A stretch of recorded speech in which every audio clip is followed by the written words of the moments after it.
নমস্কার দর্শক বন্ধুরা, আজকে আমাদের এই ভিডিওর প্রতিবেদন রাখি পূর্ণিমা 2024, তার সময়সূচি, তার মাহাত্ম্য কথা, শুভ সময়, এইসব সম্পর্কেই আলোচনা থাকবে।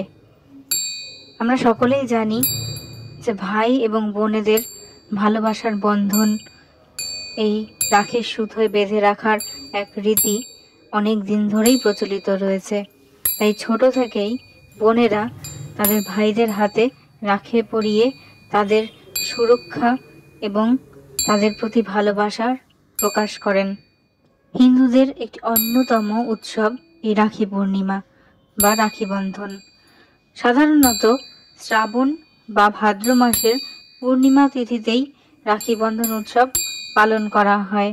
মূলত বোন এবং দিদিরা তাদের ভাইয়ের সুরক্ষার জন্যই হাতে রাখি বাঁধেন। তবে শুধু ভাই বোনদের মধ্যেই এই উৎসব আর সীমাবদ্ধ নেই।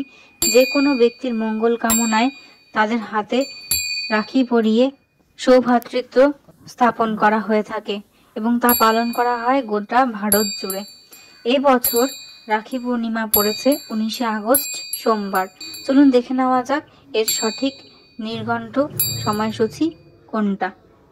এবছর রাখি পূর্ণিমা শুরু হচ্ছে পয়লা ভাদ্র 18ই আগস্ট রবিবার রাত 2:37 থেকে শুরু করে দোসরা ভাদ্র 19শে আগস্ট অর্থাৎ সোমবার এই পূর্ণিমা থাকবে রাত 12:42 পর্যন্ত, মতান্তরে 12:44 পর্যন্ত। এই দিনের মাহেন্দ্র যোগ রয়েছে দিবা 3:14 থেকে শুরু করে 4:53 পর্যন্ত এবং অমৃতকাল থাকবে সকাল 7:03 থেকে শুরু করে সকাল 10:19 পর্যন্ত, আবার সকাল 11:47 থেকে শুরু করে সন্ধে 6:29 পর্যন্ত, আবার রাত 8:49 থেকে শুরু করে রাত 11:10 পর্যন্ত। রাধাকৃষ্ণের ঝুলন যাত্রার শেষেই শ্রাবণী পূর্ণিমায় রাখি বন্ধন উৎসব পালন করা হয়। এই বছরও এই একই দিনে ঝুলন যাত্রার সমাপ্তি এবং রাখি পূর্ণিমা হবে। তাই এই দিনটা অত্যন্ত শুভ হিসাবেই পরিগণিত হয়। অনেকে এই দিনটিতে অন্য বিভিন্ন শুভ কাজও করে থাকেন। মনে করা হয় এই শুভ দিনে বিভিন্ন রকম শুভ কাজের ফলাফল মেলে। এই রাখি বন্ধনকে ঘিরে বিভিন্ন ঐতিহাসিক বর্ণনা রয়েছে, বিভিন্ন তাৎপর্য রয়েছে। তারই মধ্যে একটি তাৎপর্য আপনাদের সামনে আজকে তুলে ধরার চেষ্টা করব। রাখি মানেই তো পবিত্র বন্ধন ভাই বোনদের মধ্যে।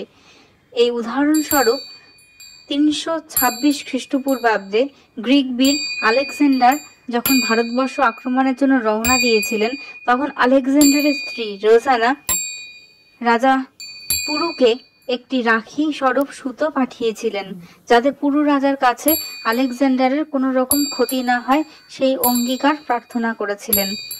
মহারাজা পুরু ছিলেন একজন হিন্দু রাজা, তাই তিনি সেই রাখিকে সম্মান করেছিলেন এবং তিনি আলেকজান্ডারের স্ত্রী রোজানার পাঠানো এই রাখির সম্মান রাখতেই যুদ্ধক্ষেত্রে আলেকজান্ডারকে নিজে একবারের জন্য অস্ত্রের আঘাত করেননি। এর থেকে বোঝা যায় এই রাখি কতটা মাহাত্ম্যপূর্ণ আমাদের এই দেশে। আজকের এই ভিডিওর প্রতিবেদন এতটুকুই। নমস্কার দর্শক বন্ধুরা, যারা এতটা ভিডিওতে আমাদের পাশে রইলেন তাদেরকে অসংখ্য ধন্যবাদ। যদি কোনো ভুল ত্রুটি হয়ে থাকে তাহলে মার্জনা করবেন। অনেক ধন্যবাদ আমাদের পাশে থাকবার জন্য। যদি ভিডিওটি ভালো লাগে লাইক, কমেন্ট এবং সাবস্ক্রাইব করবেন। ধন্যবাদ।